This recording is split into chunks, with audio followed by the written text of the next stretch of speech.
हमारे सभी दर्शकों को स्वतंत्रता दिवस की हार्दिक शुभकामनाएं। आज मौका था जश्न आजादी का, मौका था 15 अगस्त पर गांधी मैदान में हो रहे कार्यक्रम का और मौका था सीएम नीतीश कुमार के भाषण का। नमस्कार, आप देख रहे हैं टीवी 9 और आपके साथ मैं हूं खुशबू झा। इस मौके पर चाक चौबंद सुरक्षा का इंतजाम था, लेकिन एक युवक इन इंतजामों को धता बताते हुए नीतीश कुमार के मंच के ठीक सामने पहुंच गया। मंच से जनता को संबोधित कर रहे सीएम नीतीश ने एक बार फिर इस साल नौकरी और रोजगार का वादा किया और दर्शक दीर्घा से एक युवक अचानक मंच के करीब पहुंचकर नारेबाजी करने लगा। हालांकि वो युवक सीएम के करीब तो नहीं पहुंच सका, लेकिन मंच के बेहद करीब पहुंच चुके इस शख्स को देखकर एक बारगी वहां हड़कंप मच गया। नीतीश कुमार ने युवक को पकड़ रहे सुरक्षा कर्मियों से पूछा भी कि क्या बात है। फिर सुरक्षा कर्मियों ने युवक को सभा स्थल से बाहर कर दिया। पुलिस ने युवक को डिटेन कर लिया है और गांधी मैदान थाने में उससे पूछताछ की जा रही है। दरअसल महागठबंधन की सरकार बनने के बाद पिछले साल भी नीतीश कुमार ने 15 अगस्त के मौके पर गांधी मैदान से नौकरियों का वादा किया था। साल भर में नीतीश इस वादे पर कुछ खास अमल नहीं कर सके। इस बार फिर उन्होंने जनता से ऐसा ही वादा कर दिया और हर जगह से नौकरी और रोजगार की व्यवस्था की जा रही है। एक भी काम नहीं छोड़ा जा रहा, हर तरह से किया जा रहा।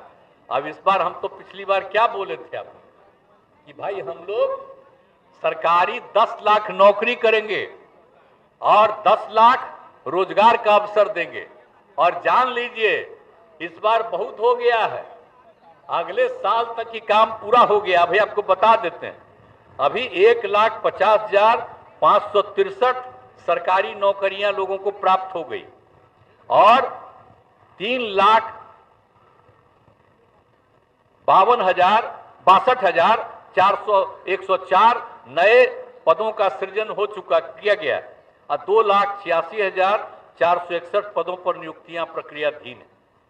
तो बहुत तेजी से काम होगा और रोजगार का भी 5 लाख लोगों को अवसर मिल गया। तो हम लोगों का पूरा लक्ष्य है कि अगले वर्ष तक सरकारी नौकरी भी 10 लाख तक मिल जाए और रोजगार का भी अवसर 10 लाख तक मिल जाए। तो इसी में हम लोग लगे हुए हैं। नौकरी की मांग को लेकर नीतीश और तेजस्वी अक्सर जनता के निशाने पर रहते हैं और इसी का एक उदाहरण दिखा आज 15 अगस्त के मौके पर, जब मुंगेर के इस युवक ने अनुकंपा के आधार पर नौकरी की मांग करते हुए नीतीश कुमार के मंच के पास जाकर विरोध जताया। इस पूरे वाकये में एक दिलचस्प बात यह है कि विरोध जताने वाले इस युवक का नाम भी नीतीश है। नीतीश के पिताजी बीएमपी में नौकरी करते थे। साल 1996 में चुनावी ड्यूटी के दौरान उनकी मौत हो गई। नीतीश के पिता का नाम राजेश्वर मंडल था।